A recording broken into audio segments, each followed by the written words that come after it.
Hi friends, welcome to our channel. ఎలా ఉన్నారు అందరూ? బాగున్నారా? నేను బాగున్నానండి. ఈ మధ్య వీడియోస్ చేయడం కుదరట్లేదన్నమాట.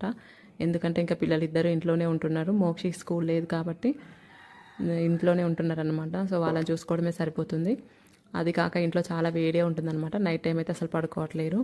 చూడండి, ఇవి అయితే మామిడి కాయలు అనమాట, పచ్చడి కాయలు. కానీ ఇవి గాలి వానలు వస్తున్నాయి అనమాట ఒక 2-3 రోజుల నుంచి కంటిన్యూగా. ఈవినింగ్ టైంలో ఇవి గాలికి రాలిన కాయలు అనమాట. పండ్లు తీసుకుంటే 150 నుంచి 200 కేజీ ఉంటుంది. సో అందుకోసమని నేను మామిడికాయలు తీసుకున్నాను అనమాట. ఇవి అయితే 150కే నాకు 15 కాయలు వచ్చినాయి.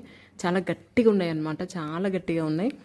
కానీ ఇవి కొందరు మాత్రం న్యూస్ పేపర్లో పెట్టి ఉంచిన పండ్లు అవుతాయని చెప్తున్నారు. కానీ నేను ఇట్లా వరిగడ్డలో పెడితే కొంచెం తొందరగా అవుతాయని ఫస్ట్ వరిగడ్డి తీసుకొని తర్వాత మామిడికాయల నుంచి మళ్ళీ వరిగడ్డి పెట్టిన. సో చూడాలి ఫ్రెండ్స్, ఒక 2-3 డేస్ తర్వాత మళ్ళీ చూద్దాం పండ్లు అవుతాయా లేదా అని. తాటి ముంజలు కూడా మేము పల్లెటూరులోనే ఉంటున్నాం కాబట్టి డైలీ దొరుకుతున్నాయి అన్నమాట. ఇవి సీజనల్ ఫ్రూట్స్ కాబట్టి ఉన్నప్పుడు తినాలి. వీటిని పిల్లలు మాటికి తీసి చూస్తారని నేను బెడ్స్ కింద పెడుతున్నాను అనమాట. ఓకే నా ఫ్రెండ్స్, వీడియో నచ్చితే లైక్, షేర్ అండ్ సబ్స్క్రైబ్.